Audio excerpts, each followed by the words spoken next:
Hey guys, Custom Wood Burning here with another live selling video.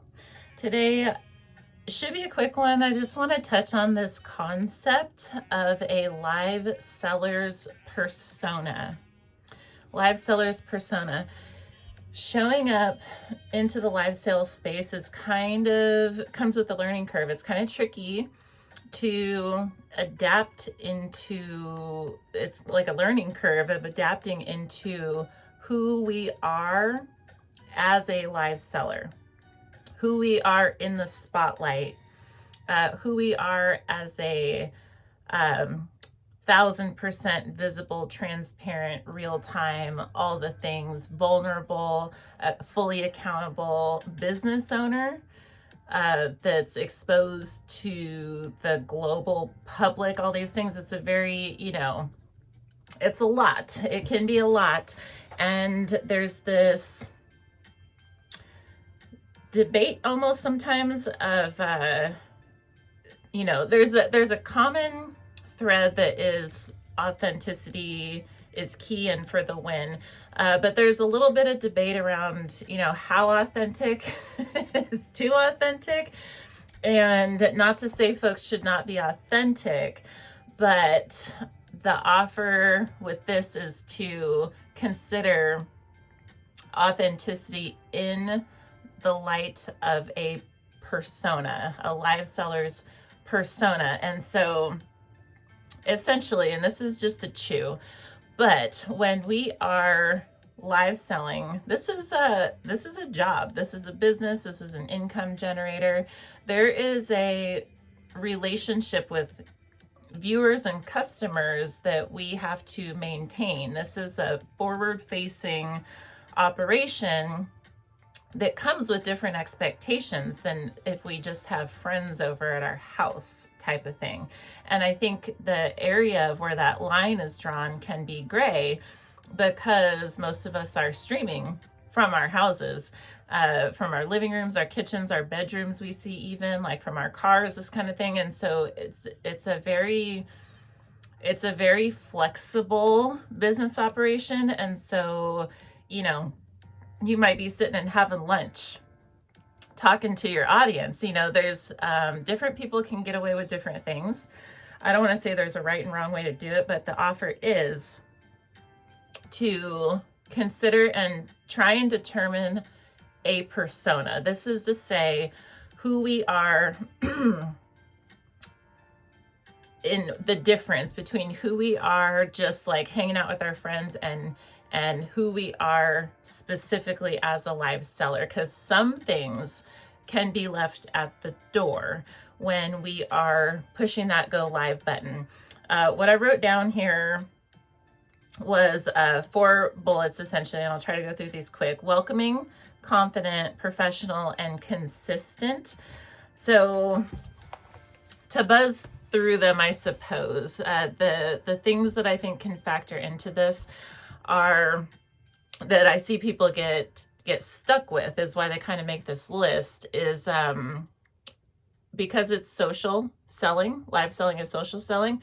I see a lot of us get into like these social circles, and I don't know if I want to say it's like can be clicky. It can be clicky in certain areas, but in general, most of the time, I think it's like a subconscious thing where we end up talking to and remaining investing in the relationships that we're most comfortable with, that we've already established. And so without realizing it, we can be open to the public, but closed socially to the public once we get too locked in with our friends. And so the chew here is with our persona to anchor into that, like knowing that anyone can come into our room at any point that is a potential customer. And if we are there for business first, then it would behoove us to be conscious that, and in weighing out the new names with the familiar names and trying to like equally share the love amongst who comes in our room. So being welcoming to the old friends and the new friends and the tomorrow friends, kind of a thing, right? Open for business also. So open to the public and then open for business. This is like, if we're showing up just to like vent or chat with our friends, this is not really business, right? And so welcoming to customers specifically at all points in time. The next, confidence. This is freaking huge, because having confidence in live selling, because it's new, can be a huge mental game for a lot of us. It does require some little bit of soul searching to show up in a confident way when we have not seen the success yet of what it is that we're doing. There's a lot of areas where we're trying to learn, where we're not sure. We're in the algorithm right next to the big guys and stuff like this. And so it can be a challenge, but it doesn't have to be. So the chew here is simply knowing that it is hard as a viewer or a potential customer to buy into something or someone who is not confident. And so, for instance, if somebody is showing a shirt and they're like, I don't know, I got this for my kid and they don't really like it, and so I'm just offering it for $1. That's a very different pitch. Or I made this, but it's not like, I don't know, it's okay. Like, you just, I don't know, just not confident about the finish on it or whatever like that. That comes across as very different than if someone's like, oh my God, you have to see this thing. I have never come across something this old and in this good a condition and in this brand or whatever like that. Like, you have to like bookmark my show tomorrow. You're going to be so excited. It's the only one I've seen in this color too. Right. So if whatever energy we have that we're bringing into our sales, our live sales, that energy transfers, and that's what people are buying into. And so less about being confident in like kind of where we rank amongst other sellers, but more about being confident just in like, am I happy with what I'm bringing and what I'm offering and putting on the table, like those things. And so choose for the win here. Choose the things, sell things that you love and sell things that excite you, because there's confidence in that. And choose things that you know about, because there's confidence in knowledge and there's confidence in experience and this kind of thing. And so just a little chew there. And then and people can feel it, and it does affect our sales, right? And so confidence, it can be a challenge, but it's worth practicing and being conscious of. Professional is pretty self-explanatory. Keeping it drama-free, right? Things that we wouldn't get away with at an employer. Keeping politics and religion and the controversial stuff out of the equation, because again, we're open to the public, the global public, and we never know how many people we're deterring with that type of stuff. If we're cussing too much, if we are sharing inappropriate or TMI type of stuff.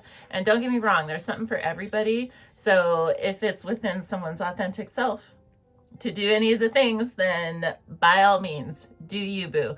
But by and large, if there are certain things that we're struggling with, like, these are some areas to look at a little deeper. So just keeping it professional, because it is social. We can get emotional with some certain things, and sometimes it's best to take a step back than to share all things in a live stream that have nothing to do with business. They're just all just personal things, and to each their own. There's some balance, because we do want to share about ourselves and connect with our audience, but case by case, just something to be careful about, keeping it professional. And then and we know, actually, if we go in someone else's room for the first time, if they're crying or venting, like super mad about something, or anything that you walk in and you're like, whoa, I feel like I'm not supposed to be here, it's probably not professional enough. I'll just put that there. And then the last thing is consistent. And here's the chew with consistency. We all know consistency is key. But the way to think about it, in my view, when it comes to our persona, our live sales persona, which is our personality that people are coming for, is that, simply put, when we are live streaming and we are selling things, people are tuning in and staying in our show and buying things because they like what they see. They like you. They like your products. They like your energy. They like your show format. They like what's in it. They like where they're at, and they're like, I want to bookmark these shows. When they're bookmarking the shows, they are bookmarking for more of that thing, And if we are consistent, then when they come back to those shows, we're going to give them more of that thing that they bought into in the first place. If we are inconsistent with the days, the times, the show format, the products, our energy, our mode, like sometimes if we're positive and sometimes if we're negative, and if we're kind of all over the place, it's difficult for people to buy into us on a consistent basis. And so it's difficult to build community and buyer bases in that way. And so the more consistent we can be, the better our sales are going to do. So for this one, the chew is digging a little bit to determine how, which parts of us can we offer consistently? Can we offer one day a week at the same time, same category, same show format? Can we do that consistently? Can we show up with a specific, with a certain attitude? Can we show up with a certain, what are the standards? Can we hold ourselves to X, Y, and Z standards so that we can communicate that and show up in that way, so that folks can start to trust that we can be reliable in that way. So it's kind of like you first, we be consistent, and then our audience will follow suit. And so consistency is fantastic. I want to say a little extra bonus or extra emphasis on consistency when it comes to our hand makers that do like signature recipes and stuff like that, because if somebody buys a handmade product, it's because they love that thing. And so don't switch up the recipe on them. If they come back to re-up, you better write that down and make it the same way. I'm just gonna leave that there.